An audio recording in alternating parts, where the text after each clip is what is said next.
Hey everybody, welcome to ARE Live. I'm Patrick Finnegan, the producer of ARE Live here at Black Spectacles, and I'm joined by two architects on our team, Kiara and Chris, who are going to be hosting a discussion on study tactics to pass the ARE 5.0 on your first try with Black Spectacles. If you're joining us for the first time, Black Spectacles is the leader in ARE prep. We work with learning scientists and architects to ensure you're studying the right content and that you retain it so you can pass on the first try.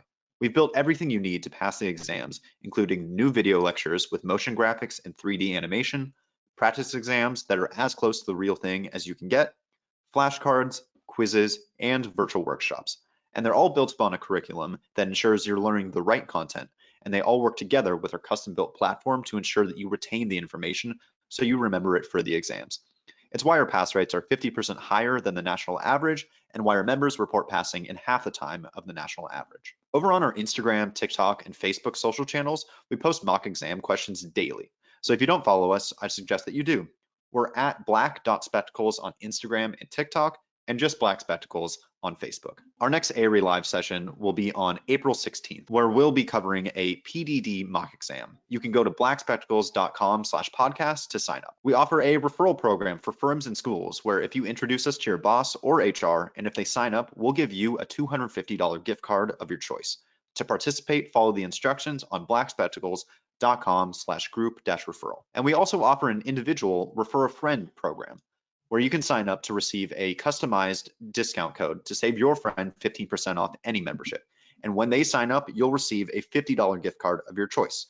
Go to blackspectacles.com/referral to participate. We're going to be engaging exclusively on our ARE community, so head over to community.blackspectacles.com, and right at the top, you'll see we have a pinned thread called ARE Live Study Tactics to Pass the ARE 5.0 on your first try.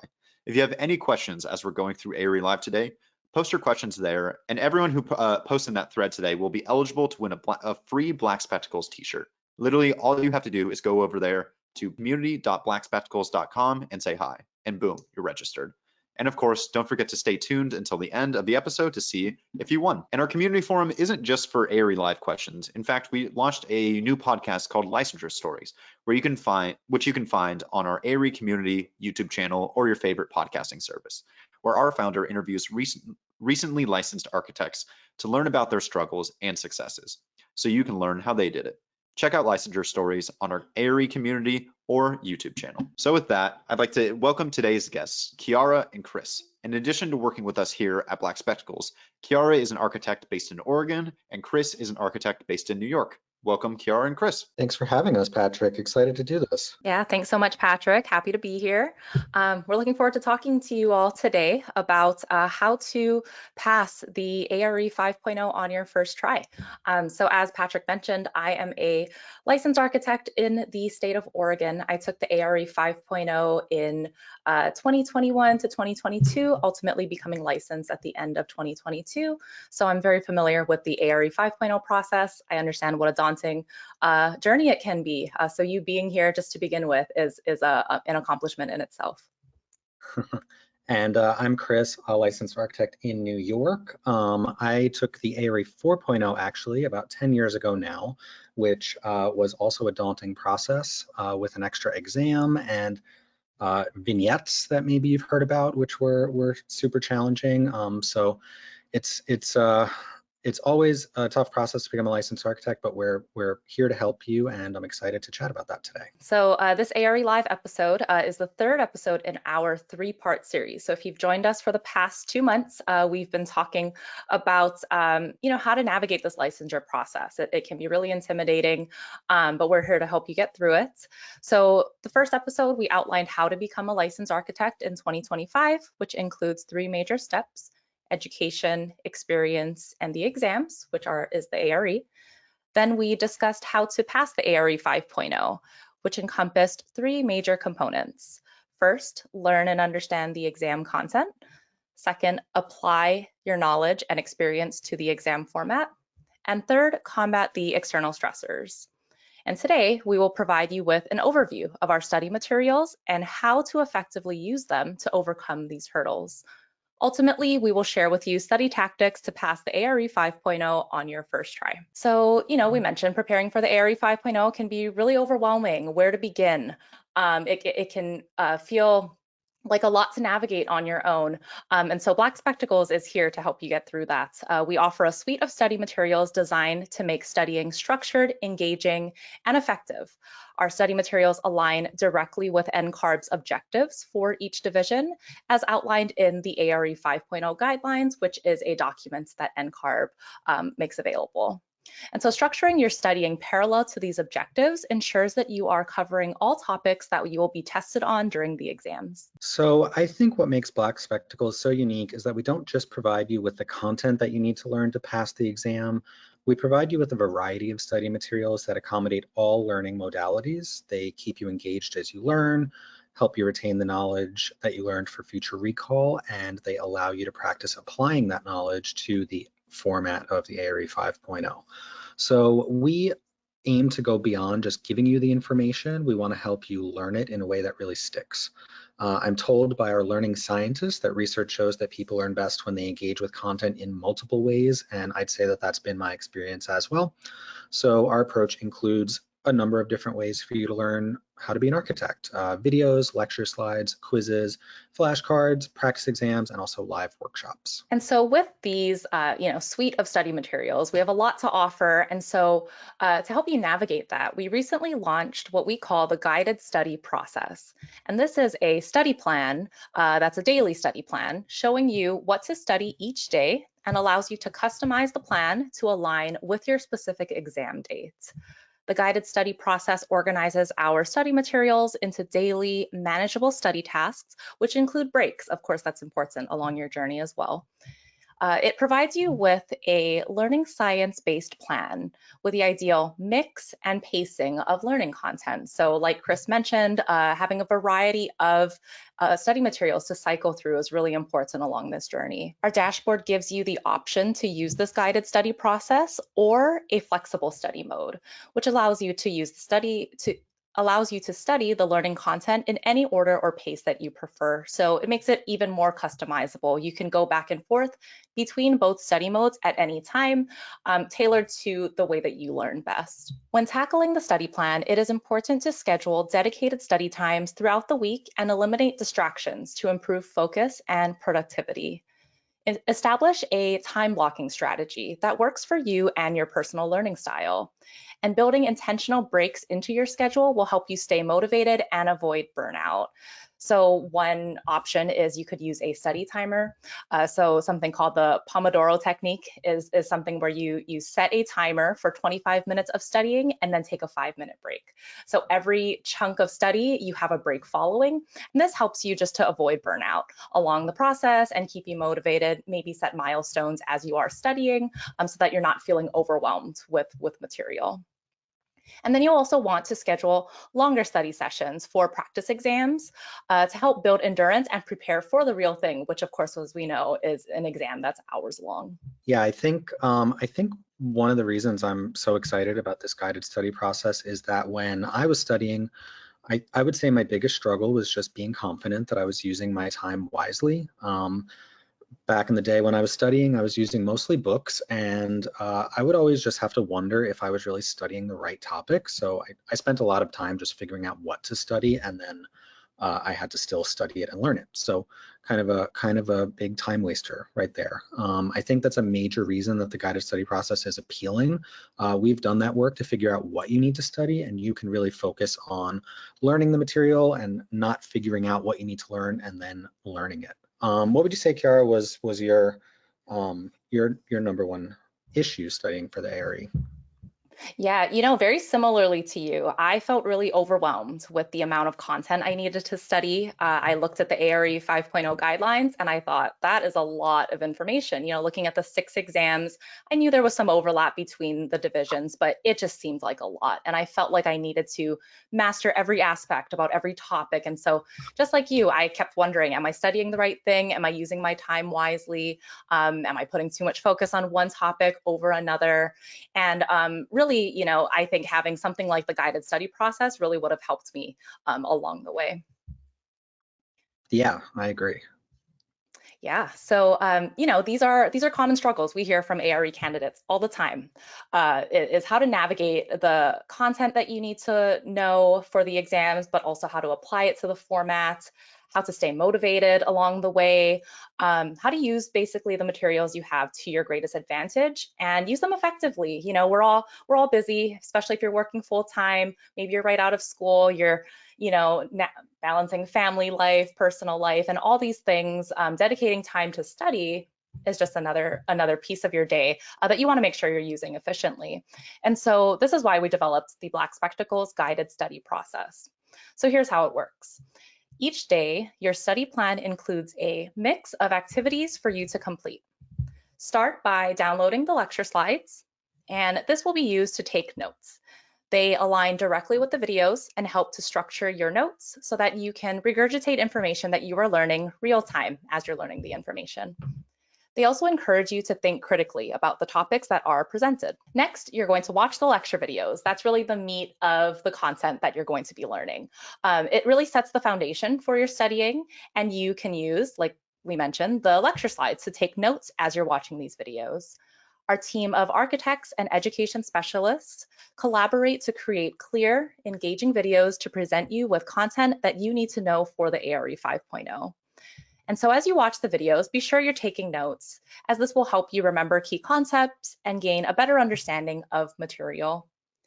Writing things down forces you to engage with the content that you're learning, which improves comprehension and memory retention. And research shows that taking structured notes rather than passively watching strengthens our memory. So interspersed within these videos are several quizzes and different types of quizzes that you're going to want to use to test yourself along the way. Using quizzes strengthens memory and helps you recall information when you need it, like when you're actually taking the exam or practice exams. It also highlights areas where you might need to go back and review some content before you move forward and learn about new topics. So luckily, the guided study process tells you when to use our quizzes. There's no guesswork there. You definitely won't need to ration your quiz questions or your practice questions either. We've got plenty of questions for you. And like I said, they're broken up into two types of quizzes. We've got quiz breaks. They're short. They come after every few videos, and they allow you to test your knowledge really as you go. This builds your confidence. It lets you know if you need to take a step back and study some more before you move on to the next chunk of videos. We've also got section quizzes at the end of each section. They provide you with a useful checkpoint in your studies, and they're kind of like mini exams. I think they're great because you don't need to devote a whole afternoon to them, like 2 or 3 hours like you would need to for a practice exam, but you can simulate a portion of the real exam in an hour or maybe even less. Just like all of our practice questions, our quizzes give you a score report at the end and answer explanations. These explanations break down why answers are correct and also incorrect, and we list the source material that was used to create the question in case you want to look into some books and study a topic even further. Yeah, and so another great way to test yourself, test the knowledge that you're learning, is to review flashcards to stay fresh on these key terms. Our digital flashcards help you to practice recall for key terms and vocabulary, and they're all tied to a specific objective so that you can revisit the lecture videos for further explanations as needed. We have over 1,400 flashcards total, ranging between 95 and 350 per division. And you can also create your own flashcards to be added into your rotation, which is a great way to solidify your understanding of topics in your own words. Using a self-explanation strategy where you're explaining concepts in your own words really forces you to process the information deeply. I know personally for me, I tend to, when I'm learning, I'm writing everything down, you know, from a video or a book that I'm learning, but it's really when I take time to regurgitate the information in my own words is when I can process it a little bit better. And so you can do this by summarizing key points from the videos and quizzes out loud, you know, really speaking them to yourself and just trying to process it that way, or by creating your own flashcards to test yourself with. If you want to take it a step further, you can create your own practice questions using the custom flashcards feature. So you're kind of taking the points that Chris mentioned about quizzes and these flashcards and merging them together. You know, getting into the mind of those who create the ARE questions could really help you understand how to dissect those complex questions and get to the root of what a question is asking. You're really putting yourself in their shoes and therefore helping yourself understand it from the other side. Flashcards are a great way to do some passive studying during brief moments such as a lunch break, when you maybe don't have enough time to dedicate to a lecture video or a practice exam, but you still want to keep that information fresh as you're studying. Yeah, so I would say, just like mastering anything else, practicing for the real thing is super important. So our practice exams help you become familiar with the exam format and interface, and also the style of questions that you're going to see on the real exam. Again, I'm told that research shows that practicing in test-like conditions reduces anxiety and improves performance on the real exam, which has been my experience as well. Our practice exams mirror the actual ARE 5.0 format, so you can get comfortable with the test structure and also the timing. Our exams simulate the ARE's key features that you really need to be comfortable with. So the calculator, the whiteboard, case studies, and hotspot questions all function just like the real thing. We've even built in an accommodations mode, so if you require extra time and you've gone through that process with NCARB, you can use our exams the same way and get that extra time when you're practicing. One of my favorite things about our exams is that we use the same question writing process that NCARB does. This really allows our questions to be the closest to what you can expect to the real exam in terms of the content and just the way the questions are being asked. So we've built our practice exams into the study plan to help you track your progress and improve over time. You're going to take at least 3 unique forms of practice exams at different points in your study journey, and this is what we recommend. So you'd start with an early practice exam. This really helps you kind of establish a baseline, identify your strengths and areas that need some more focus. Somewhere in the middle of your journey, and again, we'll tell you exactly in our guided study process when to do this, you'll take the midpoint practice exam. This helps you measure your progress, it reinforces learning, and it allows you to adjust your study approach if needed.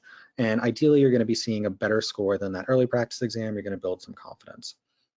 Finally, your final practice exam before exam day, obviously going to be taken at the end of the study plan. And this is your chance to really test your full readiness and build as much confidence as possible before exam day. Yeah, and something else that we offer, which is really great, it's a program that I manage directly, is our virtual workshops. And so kind of taking all of the study materials that we offer and really using them to your full potential. Sometimes there's topics that you're really struggling with and they're really difficult.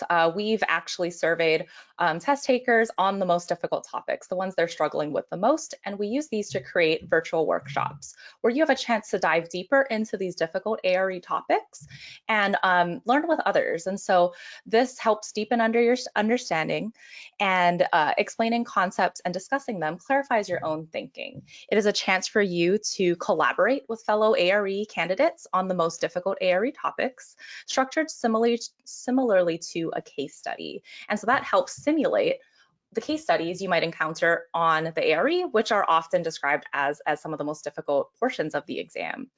These virtual workshops are led by a registered architect coach who has gone through these exams themselves, and they can help you kind of understand the material a little bit better, help answer any questions and clarify points of confusion that you have. We offer these workshops every Sunday at 2 p.m. Central Time. They're live workshops for each of the divisions. And so anytime that you're struggling with a topic, you can go and cycle through these different topics that we offer. Each session includes a dedicated Q&A section, providing you with additional guidance and content clarifications from the coach. So if you are struggling with a topic just on your own related to the division, you can submit this question ahead of time and the coach can be sure to address it there. If you have questions directly related to the group exercise that's covered in the live workshop, you can kind of work through it with your peers and the coach as well, real time. And we now offer recordings of these workshops, which is really exciting. So those who are unable to attend these live sessions or are looking to further review the content have a chance to access these recordings on their dashboard, and they are available just for a limited time. So starting the Monday after a live session and through the following Sunday at midnight Central Time, just so that you can get as much content and as much practice with this material as you can. So let's talk about some study strategies. I can kick it off with what I think is the most useful thing that I can tell anyone that's studying is that you should really study to pass the exam. You don't need a perfect score. This is super different from any exam you've taken throughout your academic career, where obviously you want to get as close to 100 as possible because it's going to affect your grade. Think of the ARE as simply a pass-fail exam. According to NCARB, you need somewhere between a 58 and a 71 to pass, and that's depending on the division that you're taking and the exact exam form that you receive. So you can kind of think of it as you need a 65% to pass. That roughly equates to like a C. You don't need an A+, you don't even need a B, you just need a C to pass. So when you're studying, strategize to pass the exam. Don't aim for that perfect score like you did throughout your academic career. So what does that mean? Like, how can you implement that mind frame a little bit? Really focus on mastering the overarching concepts for each division. Our guided study process is really designed to help you do this, and it focuses on those overarching topics. Of course, we're all-inclusive. We cover every topic you might reasonably encounter on each division, but we really have spent the time to figure out what we think is the most important, and we stress those topics with a lot of weight. Similarly, kind of like on the other side of the coin, don't waste your time studying topics that might account for maybe one or like at best 2 questions on the actual exam. It's just really not worth your time. You're gonna have a better chance of passing if you really master the major topics on the exam. Another way to kind of implement this mindset is to use our quizzes and exams to practice taking educated guesses, because you're going to run into, you just need to recognize you're going to run into questions on the actual exam that you don't know the answer to. So using our products to practice what you're going to do in that situation builds confidence and helps you get good at making educated guesses. You want to work on the process of elimination to give yourself maybe a better chance to get those types of questions right. You know, that's a great point, Chris, because I know that's something I struggled with. I think that all of us in the architecture community are perfectionists to some level, and I constantly, would really beat myself up about not getting practice questions right, or if I was scoring low on a practice exam, and just trying to get that 100%. And I had to keep reminding myself of this. So I think that's a really good point to make, is as you're going through this, you don't have to be perfect. You really just need to hit the minimum to pass the exam, and not waste your time on topics that aren't, really going to help you get that pass in the long run. At the same time, you want to balance it with identifying the topics that you are struggling with, and do spend more time on those, again, with that fine balance. And so reviewing the ARE 5.0 guidelines provided by NCARB helps you understand what you're actually being tested on, as each division has a set of content areas and objectives, and every question you encounter on the ARE will tie back to one of these objectives. And with our lecture videos aligning directly with these objectives, you can easily target specific topics as you're going through your studies. If you want to dive deeper into any of these topics, you can use the NCARB recommended resources as outlined in the ARE 5.0 guidelines to get further explanations. Maybe you're struggling on a specific topic and you just want to know a little bit more about it, provide it some additional context.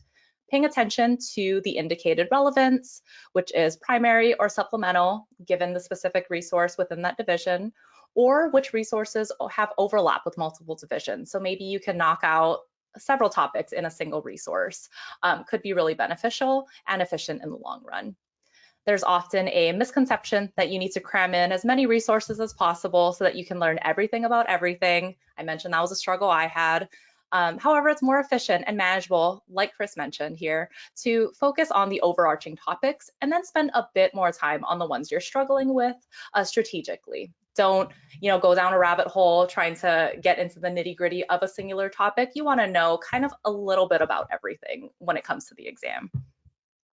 And so rather than overwhelming yourself with a ton of resources, use the materials you have available to their greatest potential and enhance them as needed. We talked about all the different, the suite of Black Spectacles study materials we offer, and really that's what you need to practice to pass the exam, is just cycling through these and finding ways to use them to your benefit.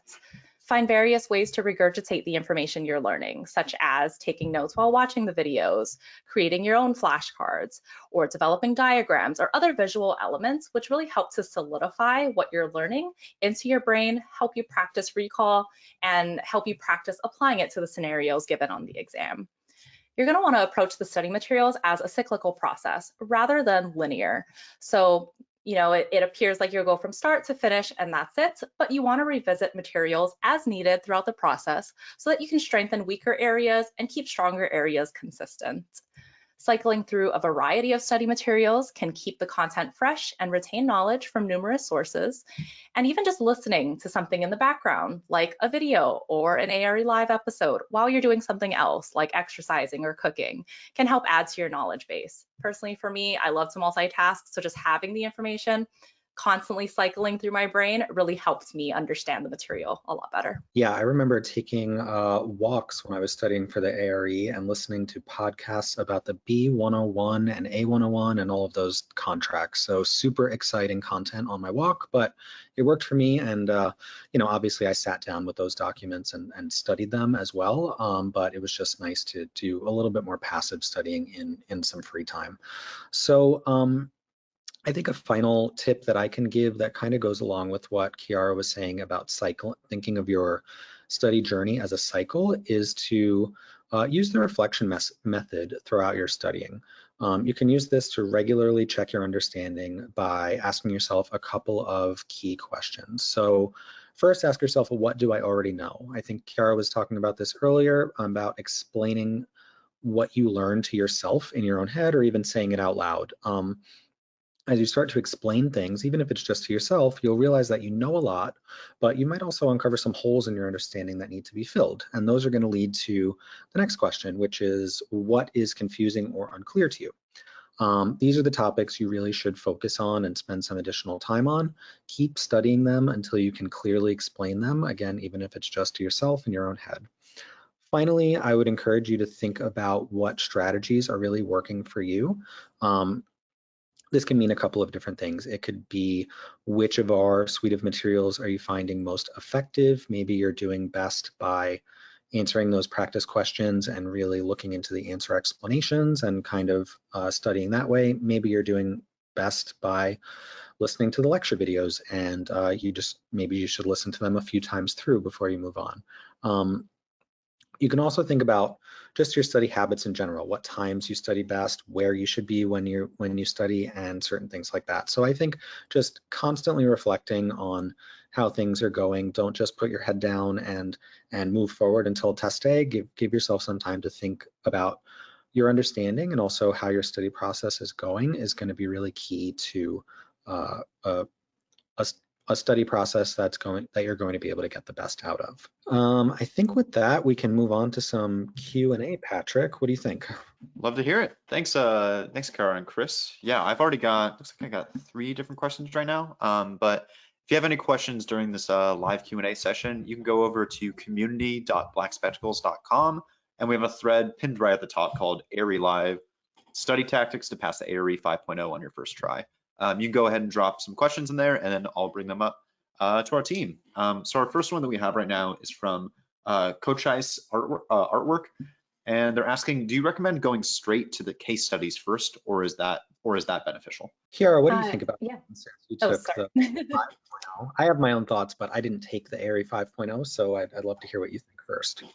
Yeah, definitely. And that kind of, goes to what I was going to say is it's really a personal preference. And so there isn't a right or a wrong way to go about this. I myself tried a bunch of different strategies when taking the exams of doing the case studies first, doing them last, kind of jumping around. There's a lot of different ways you can approach and really overarching, find what works best for you and then go with it.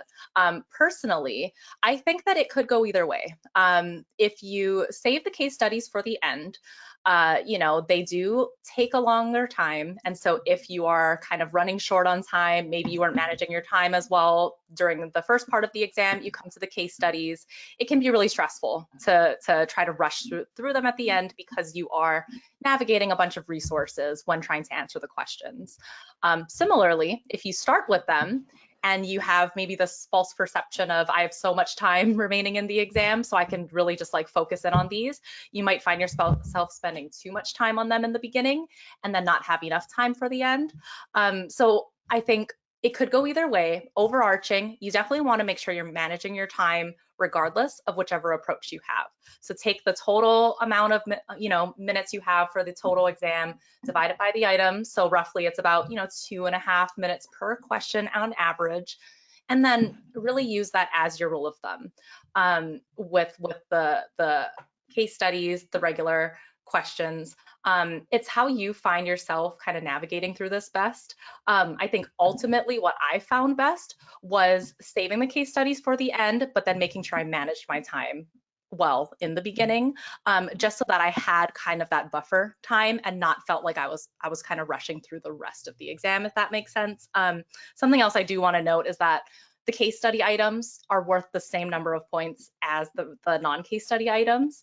In the moment, they feel like they're weighted heavier, and so you want to devote as much time as you can to them, but also keeping in mind, what's worth your time is just being efficient and trying to get through all the questions in total, and devoting adequate time for each one. Yeah, that's a great point about them being worth the same, every question on the ARE being worth the same amount of points. I like that piece of advice. I agree with what you said about it being a personal choice. I think one of the great things about what we offer is that we have 3 unique practice exams. So you can try a different strategy on each one and really decide what your preferred method is before exam day. You definitely, I don't know which strategy each person should use, and ultimately it's personal choice, but you want to make that personal choice well before exam day and know exactly what you're going to do when you sit for the real exam and have practiced doing that. So that's super important.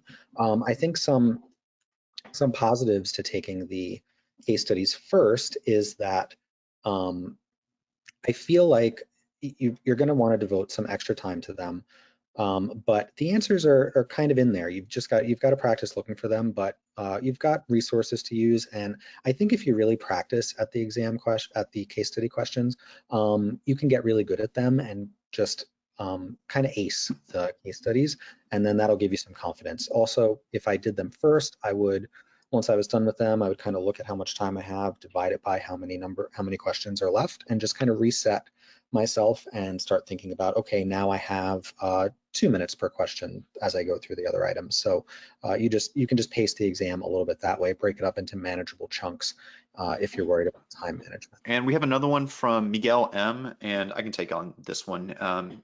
They're asking, where can they find the virtual workshops? Virtual workshops are available for all of our expert members, but if you sign into your dashboard, on the left-hand side, we have a tab called Resources, and under that, there are 4 different tabs under it called ARE Live, ARE Community, Blog, and Virtual Workshops. If you go and click on Virtual Workshops, it'll pop open a tab that lets you click between each of the divisions, and then you can sign up for the next session that's going to be happening every Sunday, but then you can also watch the previous session that happened that last Sunday as well too. And then we have another question from J&K Voles, which is kind of around additional materials. They're asking, is it worth the investment to purchase some or a few of the NCARB books suggested for study guides along with Black Spectacles materials? I think that's another personal preference. I mean, our materials are designed to be holistic, all-inclusive, and if you use just our materials, you're going to be able to pass the exam. I fully recognize that some people just will feel more comfortable if they have at least a couple of the actual books that the exam is based on, and if that's kind of your personality, then I would encourage you to get a few that are the major resources that the exam is based on. That'll also help you, like I was saying earlier, all of our practice exams and quiz questions, they list the resource that that you can find more information about the answer in. So if you have some of those resources, then you'll be able to do some extra studying as you're going through your correct and incorrect answers. Yeah, Okay. I kind of just to go off of what Chris mentioned, I totally agree with that. You don't want to overwhelm yourself with resources, but if there is something you're specifically struggling with, definitely take a look at that reference guide in the ARE 5.0 guidelines and see if there's something that could help just further elaborate those concepts. paying attention to the relevance column. So primary are ones that are going to, be primarily weighted within the exam versus supplemental. That could help you guide as well, so that you're not having to get, 6 new books, maybe just one. Something that I did was I just took a look at the library I had built up from college, and I had a ton of the textbooks already, and I just kind of ran with those. I didn't go and buy any new textbooks. I just used what I had available. Yeah, I did the same, and I would say if you're going to go out and buy a couple of books, buy some that you think will be useful. Like, don't just like throw them away or sell them after you're done with the ARI. They're great books just for being a competent architect. So use it to build your library.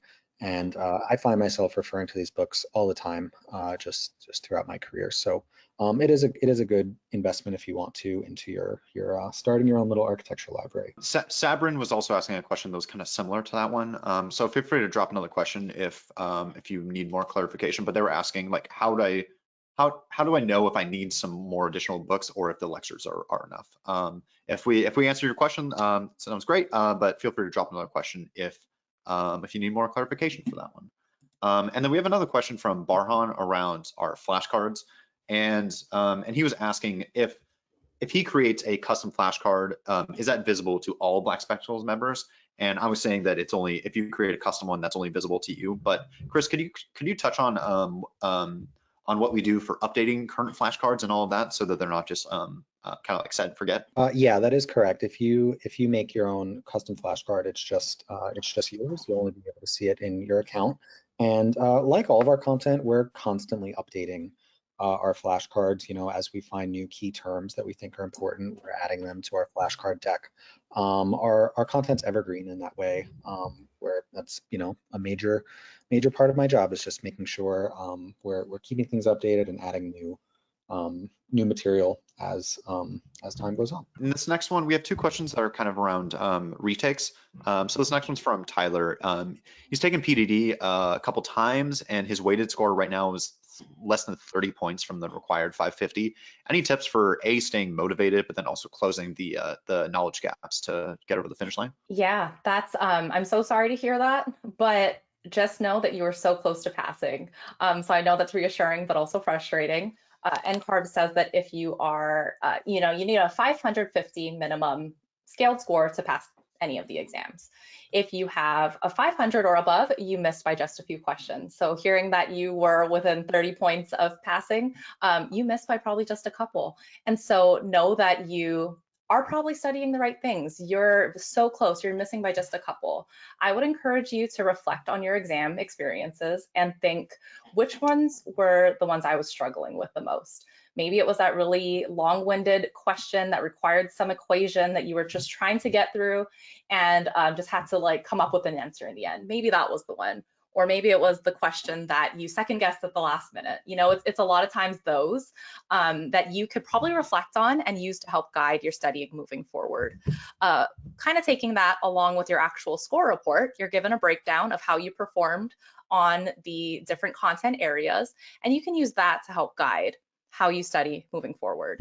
You want to keep the stronger areas consistent, and so you can do that just by passive studying, doing practice questions, flashcards, but also those weaker points, maybe that's what you use to dive deeper back into the lecture videos. Maybe if it was related to like mechanical systems, that's one that I can think of right off the top of my head I struggled with. And that would be one that I would go back to and I would just dive a little bit deeper into.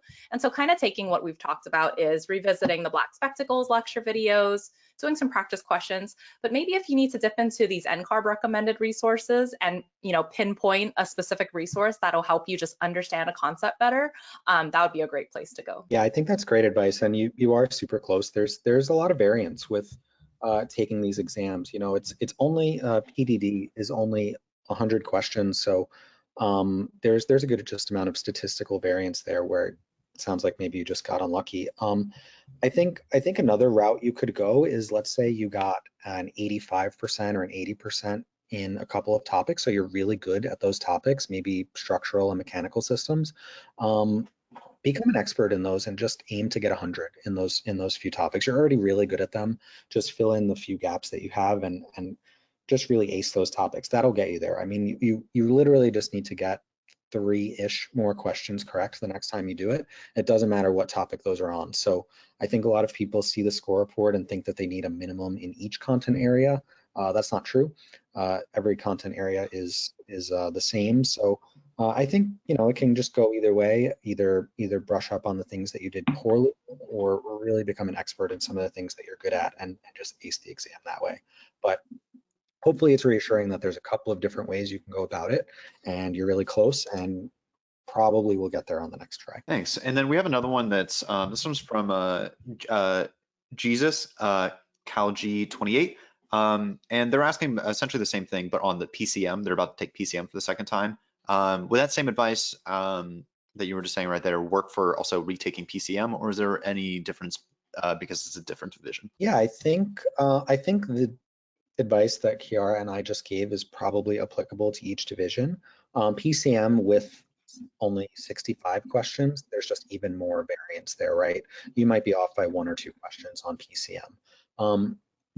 For me, when I think about PCM, I think that you need to be really comfortable with a few key topics and you should be able to pass that exam.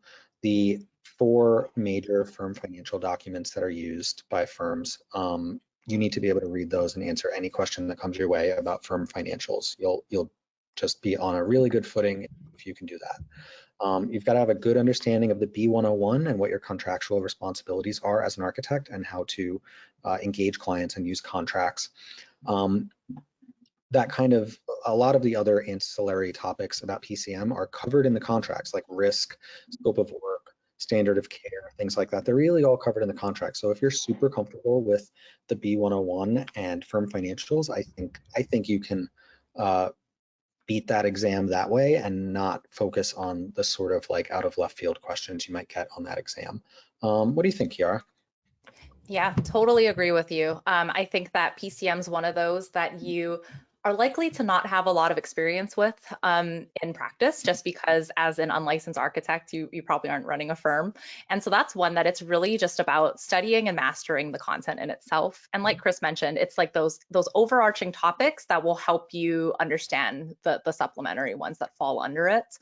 And, you know, if there are ways that even if you don't have you know, practical experience, maybe have a chat with your supervisor and see if they can involve you in some of the discussions that relate to running a firm. I know that that's something that I, you know, found really helpful is if you just see like a real life contract or a real life like financial document broken down with the firm that you work for and you have that firsthand experience with, you can understand the concepts presented in the videos a little bit better. Thanks.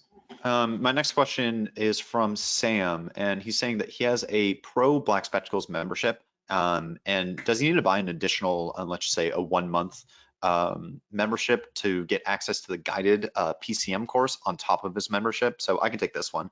You already have a Pro membership, and so the guided study process is available right now for all Pro and Expert members. When you go ahead and start a course, you're going to be get a little pop-up and it'll ask you if you want to do the flexible study mode or the guided study process study mode, and you can choose whichever one you want. And then from there, you were saying that you were doing PCM. It'll ask you if you want to do a 30 or a 60-day study plan, and then it'll build out everything you need to study per day in your dashboard from there. But no, you don't need to buy anything additional. You already have access to it right now. And this next question is from Tom, and Tom's really looking for a better clarification regarding the difference between PDD and PPD. Yeah, so they're very similar. They have a lot of overlap. If you take a look at the objectives outlined in the ARE 5.0 guidelines between PPD and PDD, they're very similar. PPD focuses more on the schematic design phase. So if you're thinking of a real life construction project, it's really kind of taking what you've done from the programming and analysis phase and really turning it into the design of a building. And you know, you're kind of just evaluating different options in that regard. When you get to PDD, that's focused on the construction documents phase. And so you're really taking what you've done from schematic design and refining it. You're making selections, you're integrating it into the building systems.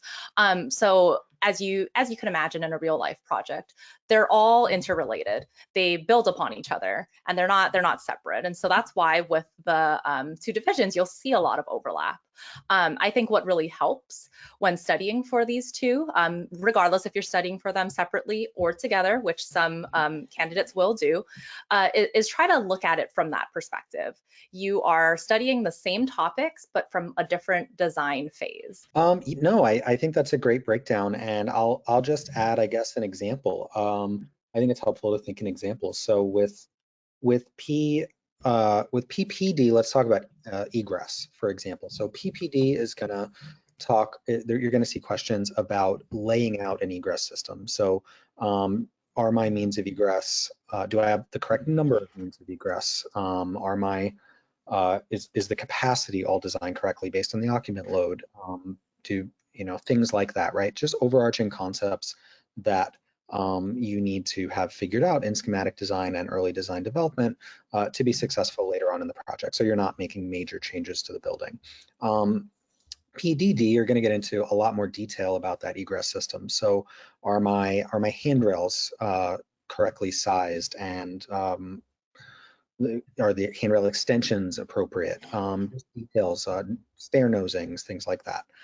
So I think it's helpful to just think of it that way and really relate it to the work that you're already doing at the firm that you work at. Think about schematic design and sort of early design development as PPD, and then later DD phases and the CD phase as PDD. Our next question is from Gianna, and she's asking, is there a way for me to sort topics that I need to focus on from the practice exams?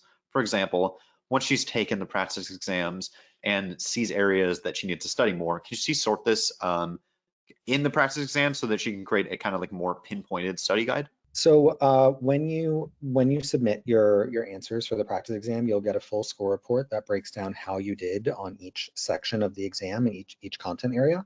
So you can kind of use that just like the ARE score report that you get after a real exam.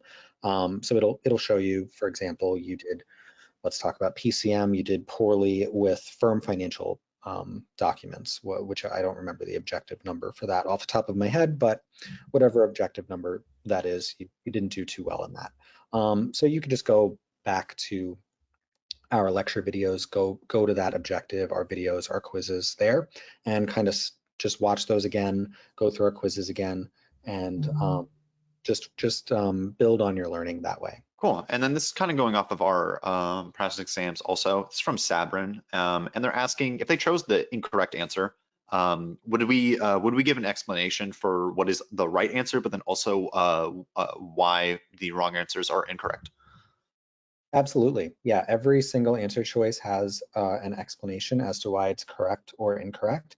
You're not going to see something that says, this is incorrect, see correct answer explanation. It's not like that. It's going to explain to you about that answer choice, why it's incorrect, and also just teach you about that answer choice. So on a math question, it might tell you what you might have done wrong to arrive at that answer. On a question about, I don't know, about different components of a wall section, it might explain to you what that component does, even though it's not the correct answer to the question. So I wouldn't just skip past them. I would read through them, because you're going to learn that way about things that aren't necessarily related to the correct answer, but are important to know either way. Got it. And looks like we only have one more question left. If you have any more questions, feel free to drop them in our community tab, and we'll get back to you. Also, if you have a question later in the day while you're having lunch, we have licensed architects like Chris and Kiara that monitor our community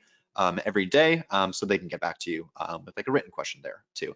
But this next one is from Oriana, and they're asking if we have any tips to help them improve their ability to analyze case study questions. Yeah, I can start here, and then Chris, if you want to add anything to this. But we talked about the case studies being perceived as one of the most difficult parts of the exam, just because you have to navigate a ton of resources, and they feel like in the moment that they're weighted heavier than other questions, even though they're weighted the same. But some strategies, what I did and what worked for me, and I always suggest to candidates, first, when you approach a case study, become familiar with the scenario and the resources available. So take a few minutes, just read through the scenario in its entirety, Take some notes on the whiteboard if you need to, just to highlight some key points. And then poke around in the resources. Don't spend too much time in them. You know, like I said, just a few minutes. Don't read them in their entirety because some might be pages and pages long, but just become familiar. You know, what am I given? Is it a contract excerpt? Is it a code excerpt? Do I have a floor plan? You know, just know what you have available. Then after you spend the first few minutes just getting your bearings down, go ahead and dive into the questions. When you read through the question, you're going to approach it just like you would a non-case study question. You know, use the highlighter tool to highlight key items, use the strike through tool if there's something irrelevant, and really zone in on what the question is asking. And from there, because you've already kind of got your bearings down with the scenario and the resources, you should have a pretty good idea of where you need to go look for the answer. And then you aren't spending too much time digging through every single resource. So then you can go and pinpoint, you know, like maybe this is something that's asking me for a dollar amount, so I should go look at the project budget. And so you're really being that focused approach. And then from there, you can take a closer look at the specific resource or resources available to answer the question. And then to navigate those resources, using the find tool is really, really helpful.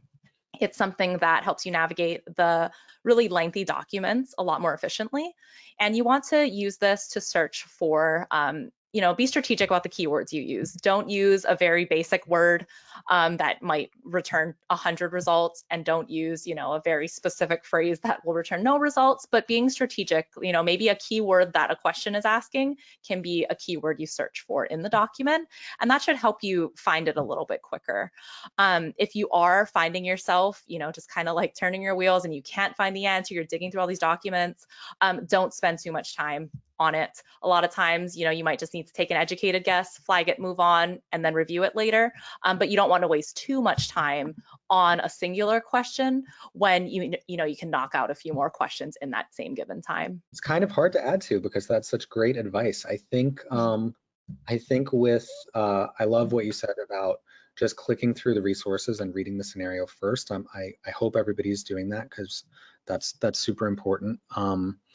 It's funny. We just did at Black Spectacles just did a company event where we went to an escape room, and one of the things I did there was just look around the room and look at the things that you have available to you because you're probably going to use them. Well, I think on a case study, it's kind of the same. You want to just click through the documents and see what you're working with. So if you've got a plan set, don't dig into the details of the plan, but just look at the sheet names and figure out, okay, I've got a couple of floor plans here and a wall section to work with. Let's say you're given some seemingly random document. Maybe it's an email from the client to the architect about something. I would bet you that is going to come into play into one of the questions. So knowing that you have that and kind of generally what it says is really helpful when you eventually get to that question that's going to reference that document.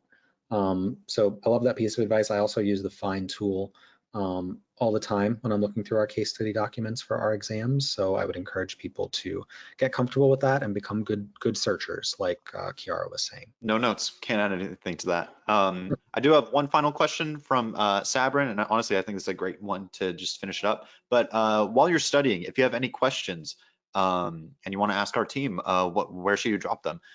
So on our website, on your learning dashboard, in the bottom right corner, we have this little light blue circle that you can click on, and that is our chat feature with our customer service team. You can go ahead and drop any question, and you can be as specific as you want, saying, I have a question on the PCM practice exam, and you can drop them there, and then our customer service team will bring that up to our licensed architects, and we'll give you a full breakdown for your question as well too. So if you have any questions during your studying, always feel free to drop that in our little messenger that we have in the bottom right corner of our website.